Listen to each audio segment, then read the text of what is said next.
Shalom, shalom. It's Dr. Payne coming back at you with another episode of Mountain Menim. We've had enough episodes now. I think, was this number 6? I think, maybe 7, something like that. I'm not going to go through the whole spiel about what the name means, the double hidden meaning, and all that stuff. If you want to know about that, go back, check it out in the earlier episodes. We're going to jump right into a book today that is probably not what you all are expecting. Last time we did Shemot, it's Exodus, and this time we are in Bamidbar, which is Numbers. And I know some of you will be like, well, where's Leviticus? Well, here's the thing. Leviticus, remember, it's the 5 books of Moses, and we've, since the canonization, there's always been this thing about it's Genesis, Exodus, Leviticus, Numbers, Deuteronomy, and so forth. But that's not the canonical order is not necessarily the historical order, or not necessarily, in this case, not necessarily the best order in which to study. So what I'm looking at here is, if you study them out, and you go through Shemot, okay, if you go through Exodus, and you put Bamidbar right behind it, it's almost a seamless pickup. It's almost like somebody wrote as much as they could and ran out of paper or animal hide or whatever they were writing on at the time, and turned around and said, okay, I got to start a new one, and picked up basically where they left off, from Shemot to Bamidbar. Leviticus is a different animal. It happens inside Exodus and Numbers. Okay, so Exodus and Numbers are a narrative, and we find out that Hashem gives the mitzvot, and gives the hands down everything that is in Leviticus. But we don't need to stop the narrative and spend all of that time in the commandments and into the mitzvot, and then jump back into the narrative. Okay, that's a false break, in my opinion. Okay, I could be wrong. That's my opinion after decades of studying it, and the next person who studied just as long might tell you the opposite or something totally different. But for our purposes, we're going to pick up right where we left off the last time and go into Bamidbar. Literally it's typically translated as in the desert or in the wilderness. Literally, it's in the emptiness. Okay, where they went into a place where there was nothing, literally nothing to distract them. Now, you can kind of say that's where I am now. I'm out here on the mountain, and there's nothing really to distract me. I might hear my sheep bowing down the hill. Okay, I might hear a dog bark, or somewhere far off in the distance, down in the holler, somebody driving by. But for the most part, I'm out here, just me and Hashem, and this camera, I am Bamidbar. I am in the big empty, basically. And whereas Shemot is the story of Moshe bringing the children of Israel out of Mitzrayim and into the Midbar, the emptiness. But Midbar is about their time there, okay? And I think we need to study them together, back to back, to see a whole story together. And then we're going to loop back around and we'll talk about Vayikra, and we'll get into the different mitzvot, and that'll be a whole interesting study too. We're starting off today in the Bamidbar, Numbers chapter 1 verse 1 through chapter 4 verse 20. That is the parasha called Bamidbar. And here we read about the census of the tribes and the duties of the Kohanim, the priests.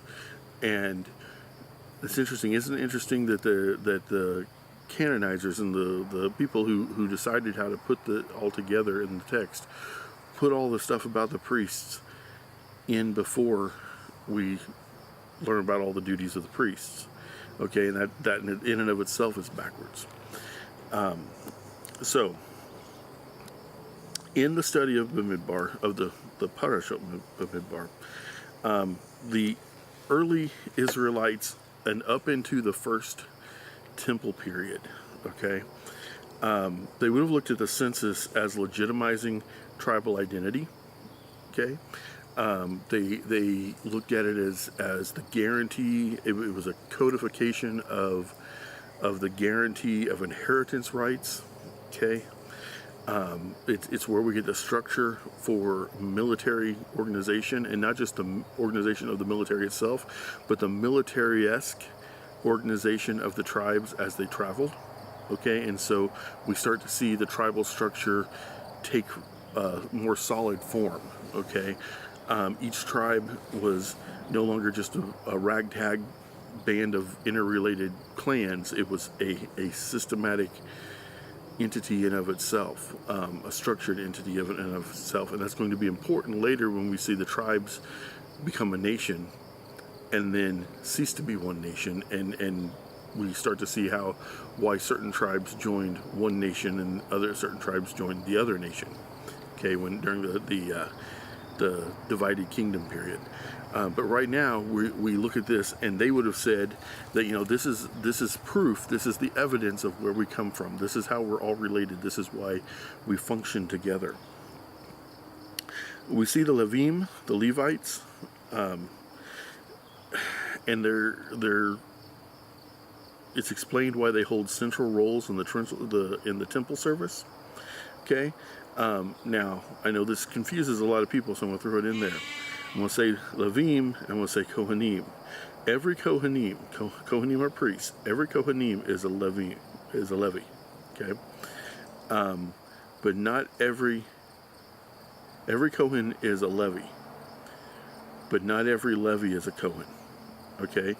And that gets a little tricky, a little murky. It seems, if you grew up in it or you spent decades studying it, you're like, well, that's a no-brainer.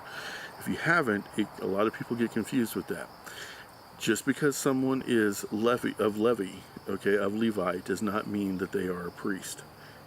But if they are a priest, then they are absolutely of Levi. Okay? They're just from a specific family within the Levim. So, the other of the Levim, who are not Kohanim, okay, would serve as musicians, gatekeepers, priests, carriers of the sacred vessels. Now, I may have said this in an earlier video, I don't know, but just within the last few years, I've had it prophesied over me years ago, and it was said that I was a Levite, but you never really know what to do with that, because if you don't know where is this coming from until it's tested, right? We got to test the gifts, so to speak. That was more than a decade ago that was spoken over me. And just a few years ago, maybe 2 years ago, I guess, doing some genealogical research, I came upon some stuff that a distant relative had done, and followed it out and found out that absolutely I am of Levi.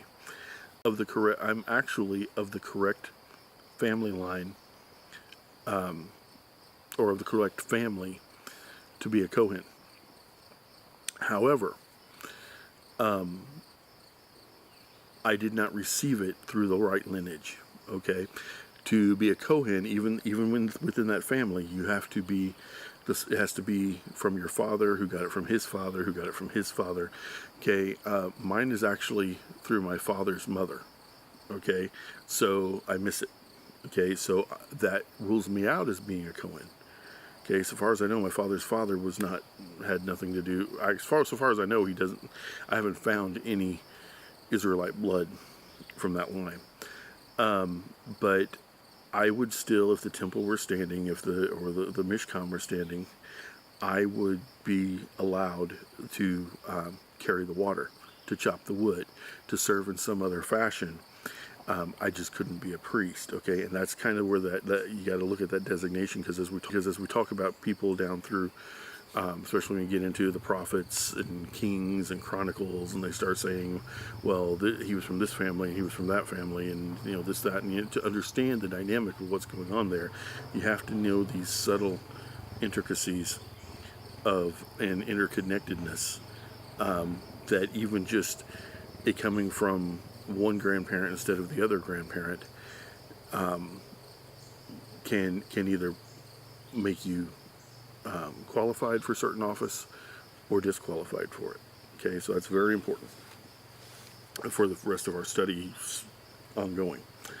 We also learn about the structure of the camp, and that reflects Israel's social, religious, and political order. Like I said, it became pseudo-militaristic, and it had to be, okay, because they were wandering in the wilderness. They were being attacked by other tribes. They were just trying to make it, just trying to survive for the amount of time that they were going to be the Midbar in the Great Emptiness.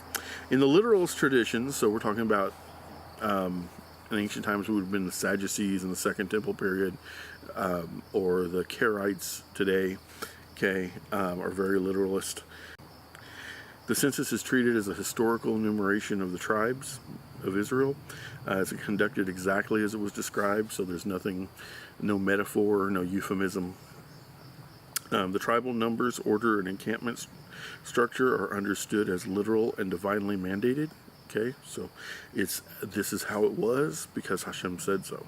Okay, and the Levitical roles of guarding, carrying, and serving in the tabernacle are taken as binding duties tied to the lineage. Okay, there's no changing that. When we get into the rabbinical teachings, the census is interpreted as an expression of Hashem's care for each soul, because everyone was counted individually and with affection. And the Levites are viewed as spiritual guardians, set aside for sacred service in place of the firstborn. Now, that kind of goes back to that prophecy that was spoken over me that I was a Levite and I didn't know it. I am a firstborn, okay? But the reason that was pointed out, people were talking about how I stood guard over the house of worship. I wasn't letting unholy things take place. I was calling people out as I felt convicted that I needed to do. And some people were really chastising me for that. And a fellow believer came and laid hands on me and prophesied and said that unknown to me that I was a Levite. And some people said, well, he's just saying that you behave like a Levite. And later he told me, no, he said, I believe that Hashem showed me that you are a Levite. And it turned out that it was true. The organization of the tribes, according to the rabbis, becomes the model of communal order.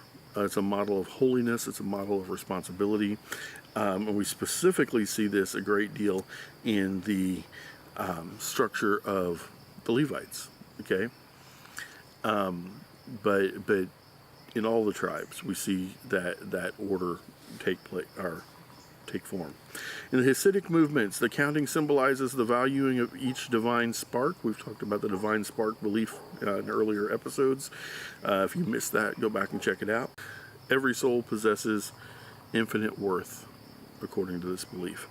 The Levim, the Levites, represent inner spiritual forces dedicated to elevating the mundane toward holiness.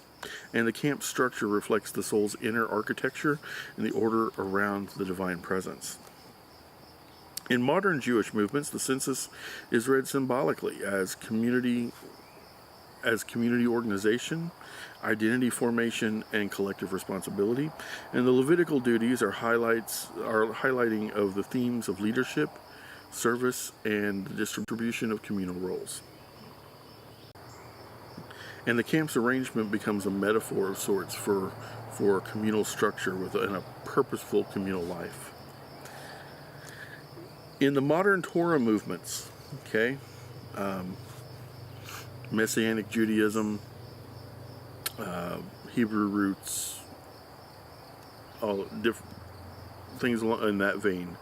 The census demonstrates Hashem's order, okay, and his intentionality and his care for his people at all times, okay, that he cares even for the one singular person. The Levitical service foreshadows Mashiach's priesthood and the call to a spiritual ministry. And the camp structure anticipates the idea of the community of believers arranged around Hashem's presence. Now, the next parasha is Naso. It's Numbers 4:21 through 7:89. We read about the Levitical duties, the Nazir or Nazirite, if you're reading in the English translation, but the Nazir vow and a priestly blessing.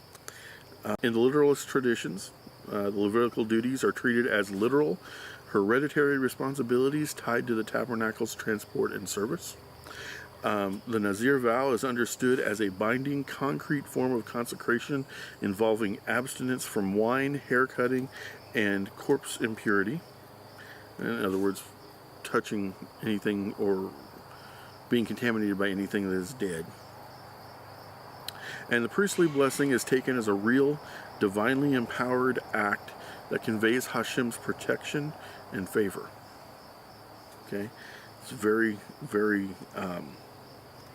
important thing that for the literalist, and I personally lean this way myself, I'm bothered, and I know a lot of literalists today are bothered by the way that the Aaronic blessing, the priestly blessing, is used and said over people by people who are not priests. Okay, even being a Levite, knowing that as far as I know, I'm not a Kohen. Okay, I would not do that. I will not say the Kohen, the blessing of the Kohen over people, because I am not called. I'm not in that office. Okay, and I mean that's something each person needs to sort out for themselves. Seek Hashem's guidance and ask for wisdom in that. But I think it's something that is specifically given to the priesthood and should not be claimed by someone or utilized by someone who is not of that line. In the rabbinic tradition, the Nazir vow is interpreted as a path to holiness through abstinence, though approached with caution due to its content. The priestly blessing becomes central to liturgy, expressing divine care and covenant identity. And the Levitical duties are elaborated as halakhic discussions of purity, service, and sacred boundaries. In the Hasidic movement, the priestly blessing is seen as a channel of divine light flowing through the priests into the people. The Nazir vow is seen as symbolizing spiritual focus, separating the worldly distractions, and thereby elevating the soul. And the Levitical service is seen as reflecting inner spiritual forces that guard and uplift the sanctuary of the heart. In the modern Jewish movements, the priestly blessing is often interpreted symbolically as a message of peace, protection, and communal well-being. And the Nazir vow is reinterpreted through lenses of personal discipline, identity, or historical context. And the Levitical roles highlight themes of service, leadership, and communal organization, and are lessons for everyone. In the modern Torah movements, the priestly blessing is understood as fulfilled and even deepened in Mashiach, in Yeshua, and they believe that he embodies Hashem's favor and peace. The Nazir vow is viewed symbolically as a dedication to purity and a separation unto Hashem. And the Levitical service is seen as foreshadowing Yeshua's priesthood and ministry, and the ministry of all believers. In Baha Alotaka is Numbers 8:1 through 12:16. We see the menorah. Now this is not the Hanukkah, the menorah that we see at Hanukkah. That's actually a different thing. This is a 7-light lampstand that burns specific oil. This is not the 9-candlestick that you see every year when we do Feast of Dedication. We see the Levites being consecrated. Complaints are made and by people who don't agree with the way that things are being led.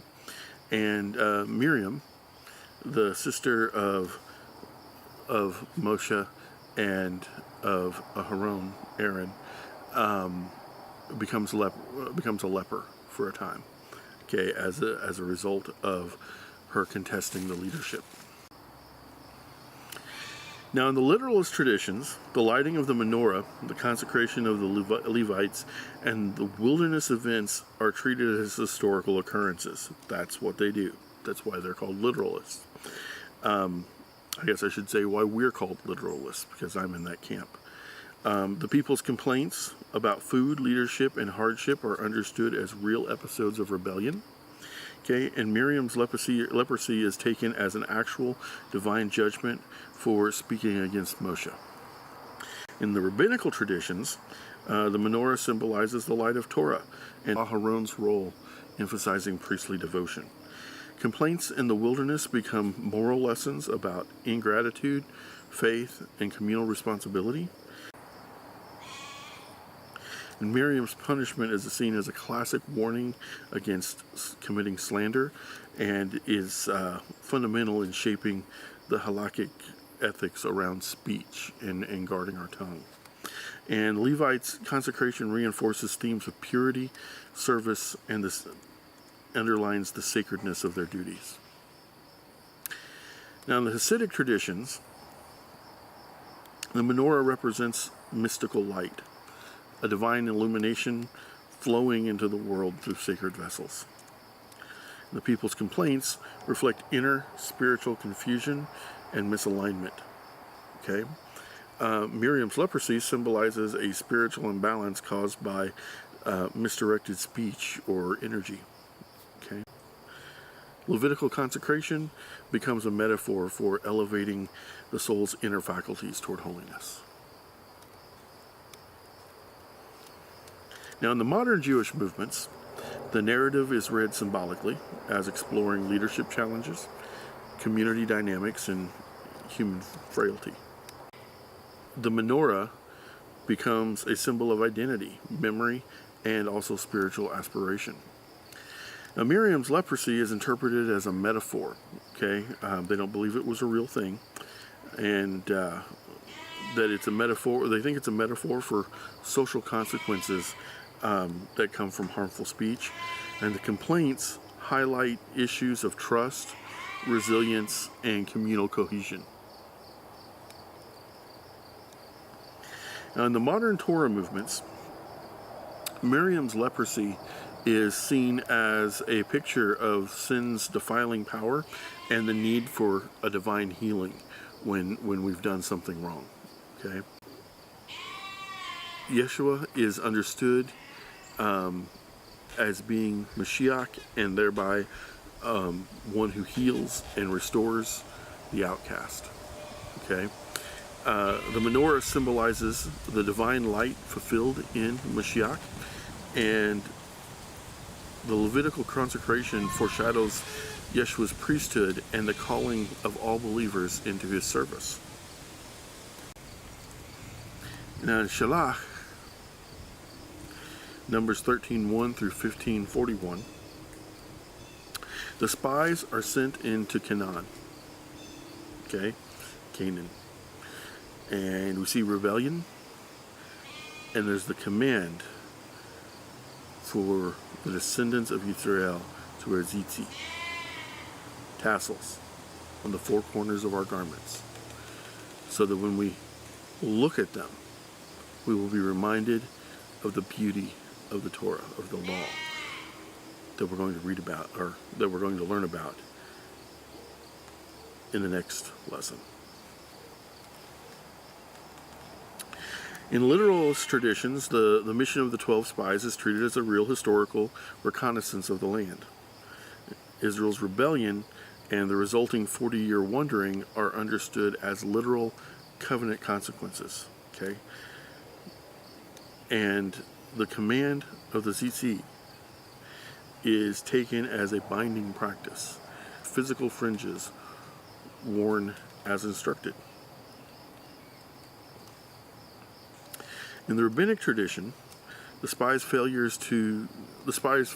is interpreted as a profound lack of faith and trust in Hashem's promise. Okay, the report becomes a moral lesson about fear, slander, and the power of speech.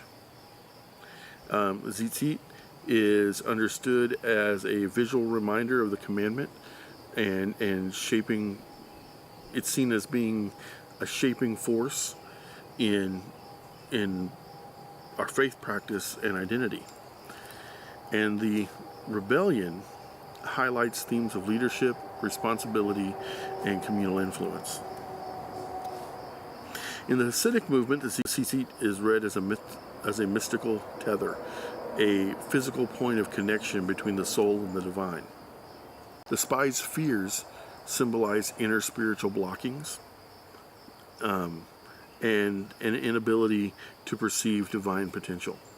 The rebellion reflects the struggle between higher faith and lower consciousness. And the command of the tzitzit becomes a tool for elevating awareness and aligning with the heart of Hashem. In the modern Jewish movements, the spy's story is often interpreted symbolically as a narrative about fear, risk, and the challenge of leadership. The rebellion becomes a reflection on communal dynamics, courage, and decision-making.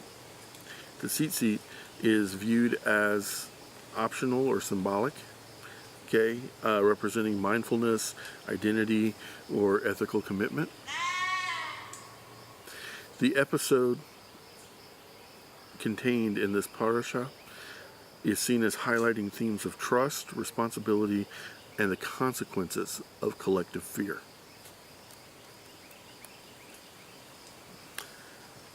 In the modern Torah movements, the spy's failure is seen as a classic example of unbelief and the danger of rejecting Hashem's promises. The rebellion illustrates the seriousness of disobedience and the need for steadfast faith. The tzitzit is interpreted symbolically, pointing to Yeshua's fulfillment of commandments and the call of his followers to holy living. And the narrative anticipates the themes of faith, perseverance, and spiritual inheritance. Moving on into Korach, it's Numbers 16:1 through 18:32, we read about Korach's rebellion and Aharon's staff. And in the literalist traditions, Korach's rebellion is treated as a real historical uprising against Moshe and Aharon and the authority that Hashem gave to them.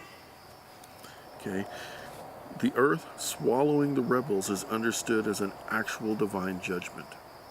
Okay, and Aharon's staff budding is taken as a literal miracle, confirming the legitimacy of the priesthood. On the rabbinical side of things, Korach becomes an archetype of pride, ambition, and dispute, not for the sake of heaven. Okay. His rebellion is read as a warning against undermining divinely appointed leadership. Aharon's staff is interpreted as a clear sign of divine authority, ending the challenge to the priesthood. Surrounding laws reinforce the sanctity and responsibilities of the priestly class. In the Hasidic movements, Korach's rebellion symbolizes cosmic imbalance. Okay, the spiritual forces seeking elevation without proper vessels. Okay. His desire for equality is reframed as misdirected spiritual yearning while lacking humility. Aharon's staff is seen as representing mystical vitality, divine life blossoming where Hashem chooses. And the narrative becomes a sort of meditation on alignment, humility, and the proper channels of divine flow. In the modern Jewish movements, the story is often read symbolically as a reflection on leadership, conflict, power dynamics, and communal trust. Korach represents challenges to authority, both legitimate and destructive. Aharon's staff becomes a metaphor of legitimacy, integrity, and the flourishing of healthy leadership. And the episode as a whole highlights the dangers of demagoguery, okay, factionalism. In the modern Torah movements, Korach is seen as the archetype of rebellion against Hashem's appointed authority, ultimately pointing to a rejection of Yeshua as Mashiach. Okay, the judgment on Korach illustrates the seriousness of resisting divine order, and Aharon's staff foreshadows Yeshua's priesthood, his life and authority confirmed by Hashem alone, and the narrative reinforces themes of humility, obedience, and spiritual leadership. In Hukat, it's Numbers 19:1 through 22:1. We read about the red heifer. There's a lot of talk nowadays about red heifers being bred in Texas and shipped to Israel. This is where all that comes from. All that concern about the red heifer is from this parasha. We read about water coming from the rock, the death of Miriam, and Moshe striking a rock when he was told to speak to it. In literal traditions, the red heifer ritual is treated as a binding, divinely mandated procedure for purification from corpse impurity. Miriam's death, and the water crisis, and Moshe striking the rock are understood as real historical events. Moshe's act of striking rather than speaking to the rock is taken as an actual sin with concrete consequences, primarily in rabbinic tradition, the red heifer is seen as the ultimate divine decree beyond human comprehension and has to be accepted in humility. Moshe's striking the rock becomes a moral lesson about anger, leadership, and the sanctity of Hashem before the people. And the narrative reinforces themes of obedience, humility, and the weight of spiritual authority upon the shoulders of those who carry it. In the Hasidic traditions, the red heifer symbolizes mystical purification and the transformation of impurity into an elevated state through paradoxical means. Miriam's death reflects the withdrawal of a spiritual fountain, a loss of feminine divine energy. Moshe and his striking of the rock is read as a spiritual test, a tension between higher intention and lower emotional impulse. And the episode as a whole becomes a meditation on inner refinement, restraint, and alignment with divine flow. In modern Jewish tradition or interpretation, the red heifer is often interpreted symbolically as a reflection on purity, morality, and communal boundaries. Miriam's death highlights the often overlooked contributions of women in leadership and community life. And Moshe and striking the rock becomes a narrative about leadership fatigue, frustration, and human vulnerability. And the story raises themes of responsibility, transition, and the cost of leadership. And in the modern Torah movements, the red heifer is seen as foreshadowing Yeshua's sacrificial cleansing and a purity that is brought through paradox and divine provision.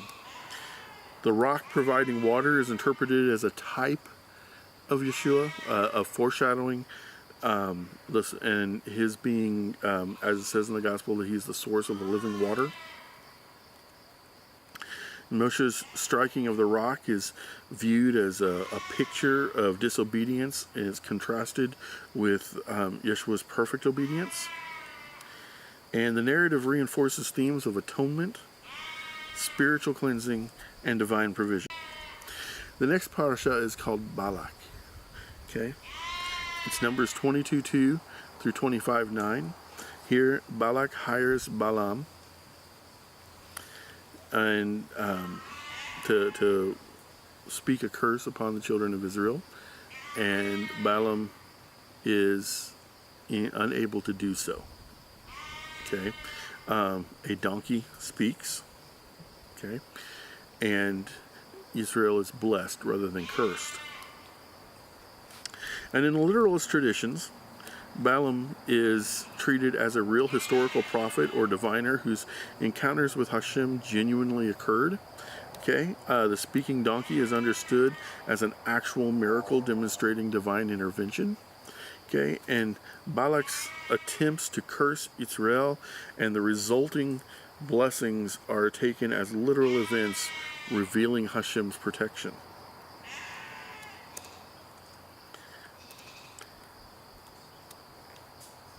In the rabbinic tradition, Balaam becomes the archetype of wickedness. He's greedy, manipulative, spiritually corrupt, despite having prophetic gifts. Okay? Notice nowhere in the story does it say that he wasn't a true prophet. It only says that he used his gift for these worldly gains instead of using them for Hashem. The blessing he pronounces highlights Hashem's sovereignty. No curse can stand against Israel when Hashem blesses us. The donkey episode is read as both a rebuke and an absolute irony, exposing Balaam's blindness. And the narrative reinforces themes of divine control, moral character, and the danger of corrupt leadership. In the Hasidic movement, Balaam's words are treated as a mystical paradox, okay, a divine light breaking through even a dark vessel. The donkey symbolizes the lower self suddenly illuminated by divine truth. The blessing reflects moments when hidden holiness erupts through unlikely challenges. And the story becomes a meditation on transformation, humility, and the unpredictability of divine revelation. In the modern Jewish movements, the narrative is often interpreted symbolically as Hashem turning intended curses into blessings. Balaam represents external threats, potential manipulation, and the misuse of spiritual power. The donkey episode becomes a reflection on insight, humility, and the unexpected sources of truth. And the blessings highlight themes of identity, resilience, and divine favor in the face of hostility. In the modern Torah movements, Balaam is viewed as a false prophet, one who knows Hashem's power but opposes Hashem's will. Okay? I would argue with that. Okay, there are very few points that I'm going to make throughout this series where I will stop and say I disagree with that. Okay, because this is really, I want to put things out there for you to think about and what other people think. Okay, so that you can see what all these different groups think. I think the modern Torah movements, the ones that teach this, do a great disservice to themselves and to their followers, because nowhere does it say that he was a false prophet. A false prophet makes up the prophecies. Balaam is an example of someone who had a true gift of prophecy and abused it. And those are two different things. And I think that the fact that those of branches of the modern Torah movement that embrace the gifts of the Spirit need to take this very seriously, because although it's a beautiful thing and they're biblical and they should be embraced, but there are a large number of people abusing the gifts that they have. Some of them are falsely demonstrating these gifts, and that's one thing. Or they might be using a power from the other side, and that's also terrible and also should be avoided. But some people have a true gift of, in this case, prophecy, but it could be any gift, and are simply misusing it. And so we need to bear that in mind as well. The blessings are seen as foreshadowing Yeshua, especially the star out of Jacob prophecy, okay, is seen as connecting to the gospel narrative. The donkey's speech illustrates divine sovereignty and the exposure of spiritual blindness. And the narrative reinforces themes of obedience, spiritual discernment, and Hashem's protection of his people. In the parasha Pinhas, that's Numbers 25:10 through 31, we see an individual who is so consumed with his zeal for Hashem, for righteousness according to his Torah, that he acts in a way that in any other instance would have been inexcusable, and yet it is seen as a righteous wrath. Okay, we see a census again. We return to inheritance laws, and Joshua is appointed as the successor to Moshe in his ministry. Now, in literalist traditions, Pinhas is treated as a real historical figure whose zealous act stopped a plague and was rewarded with an everlasting priesthood. The census is understood as a literal enumeration of Israel's tribes before entering the land. The inheritance laws, especially in the case of the of 4 daughters who had no brothers and pled for the right to inherit their father's possessions, they're taken as concrete legal statutes that are, even down to today, are recognized by every Beit Din I've ever looked at. Yehoshua's appointment is viewed as an actual transfer of leadership from Moshe, and the laying on of hands is the foundation for future practices and ordination. In rabbinic traditions, Pinhas becomes the archetype of zeal for Hashem when exercised with purity of motive. The census is read as Hashem's care for each and every soul, and in the fact that they are counted individually. The daughters, the 4 daughters I mentioned, exemplify the act of a righteous petition and the adaptability of the Torah to the moment. Okay, it's very important for future halakha, and even down to today, we see things happen that, wow, the Torah doesn't exactly say what to do in that, but does it say something close, or is there an allowance there, or is there something that we can draw upon to figure out what is the righteous thing to do here? And Yehoshua's appointment highlights humility, discipleship, and the orderly transmission of authority. In the Hasidic movements, Pinhas' zeal is interpreted as mystical passion, a fiery devotion aligned with the divine will. The census symbolizes the infinite worth of each divine spark within Yisrael. The inheritance laws reflect the soul's unique portion within the divine. Okay, that there is something that Hashem has for every person he created. Okay, and Yehoshua's appointment represents the flow of spiritual leadership from one generation to the next. In the modern Jewish movement, Pinhas's act is often read symbolically, raising questions about zeal, justice, and leadership. The census highlights themes of community identity, organization, and transition. The daughters that I talked about, the four sisters who made the petition, become models of justice, advocacy, and gender equity. And Yehoshua's appointment reflects responsible succession and communal stability. In the modern Torah movements, Pinhas is seen as embodying a zeal for holiness, though interpreted through the lens of Yeshua's teachings. Pinhas is seen as embodying zeal for holiness, though it's often interpreted through the lens of Yeshua's teachings. The census reflects Hashem's order, care, and preparation of his people. The inheritance laws point towards spiritual inheritance fulfilled in Yeshua, not necessarily physical laws of inheritance of land and money and what have you. Okay, and Yehoshua's appointment foreshadows Yeshua as the true and greater leader who guides Hashem's people. In Matot, it's Numbers 32 through 32:42. So it's chapter 30, verse 2 through chapter 32, verse 42.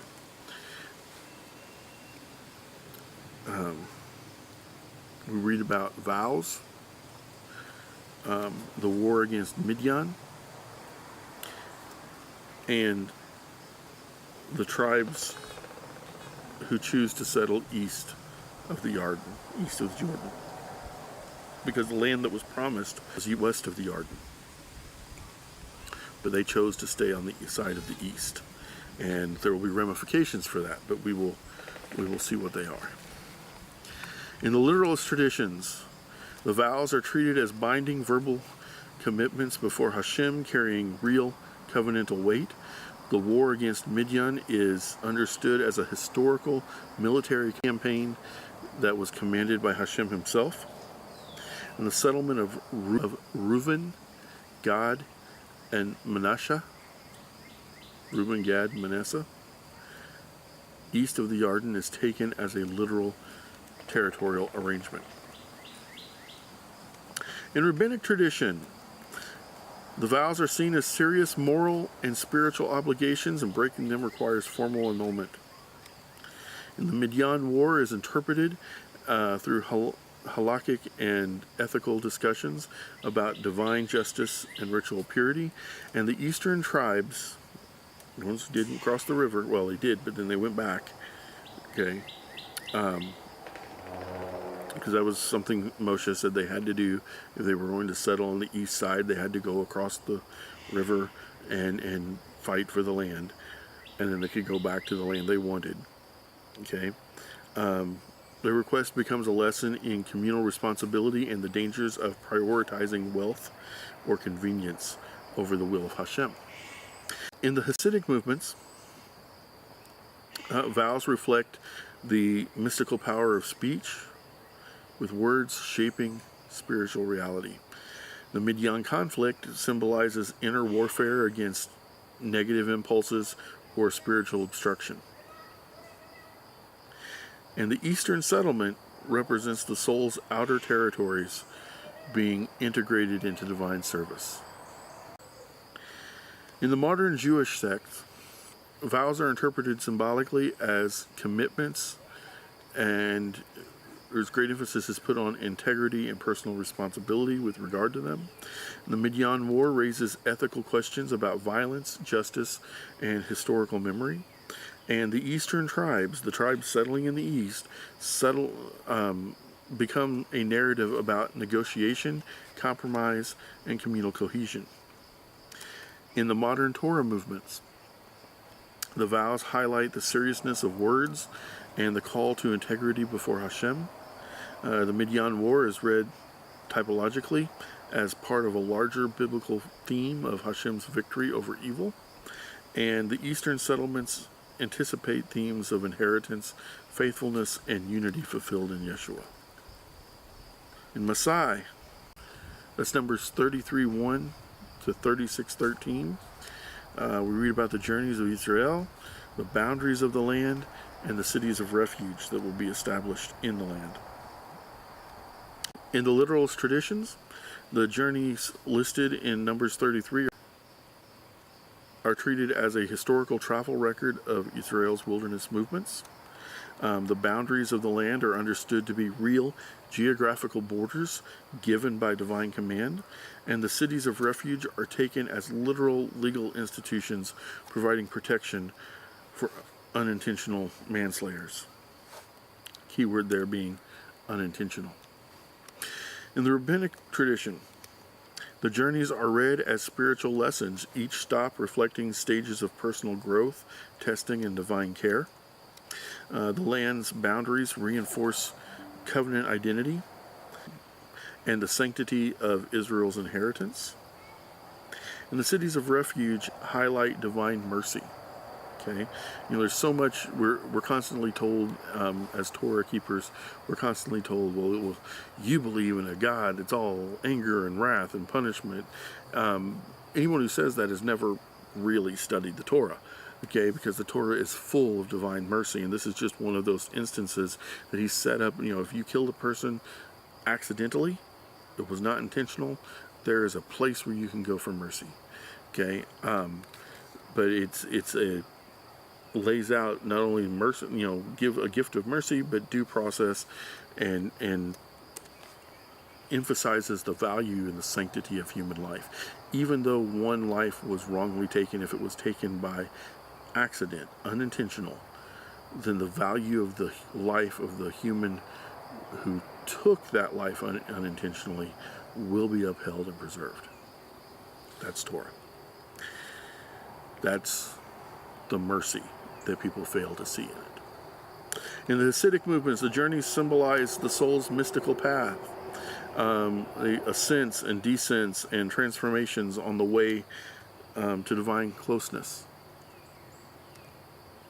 Boundaries of the land represent inner spiritual borders that define holiness, and the cities of refuge become metaphors of inner sanctuaries where the soul finds protection and realignment. In the modern Jewish movements, the journeys are interpreted symbolically as reflections of life's transitions, challenges, and growth.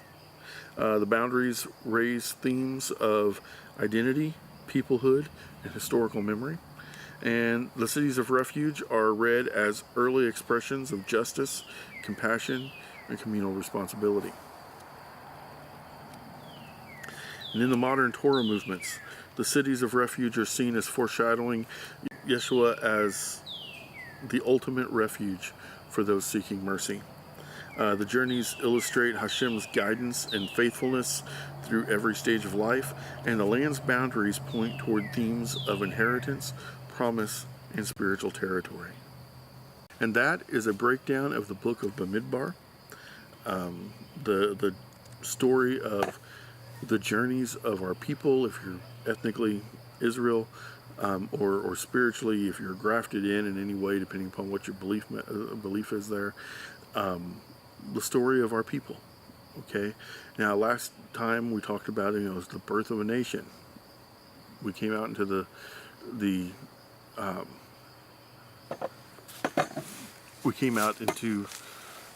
wilderness, out into the empty, and the purpose of that was really to empty ourselves, so that he saw that we were not ready to go into the land.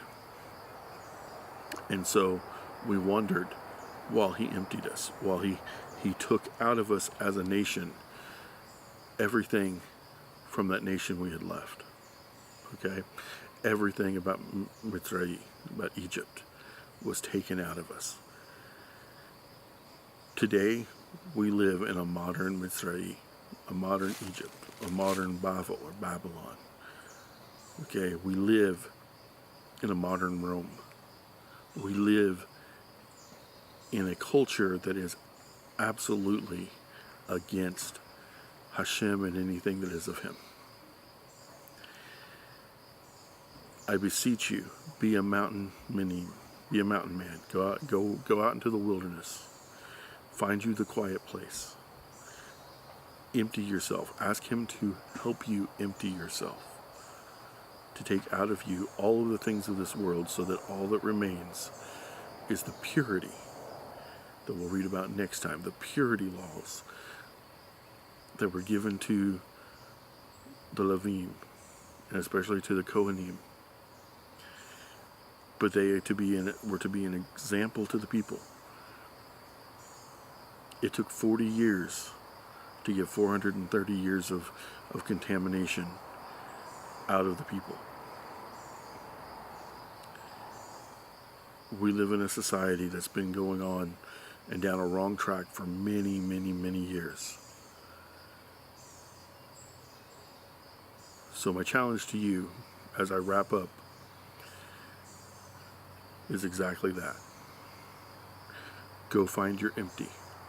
Go find your midbar and empty yourself. Until next time, I'm Dr. Philip Payne, signing off from Mountain Menim.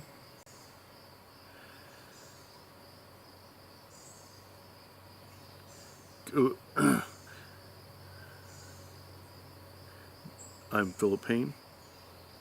I'm Dr. Philip Payne, signing off from Mountain Menim and Dr. Payne Teaches. Until next time, dig deep, sharpen some iron.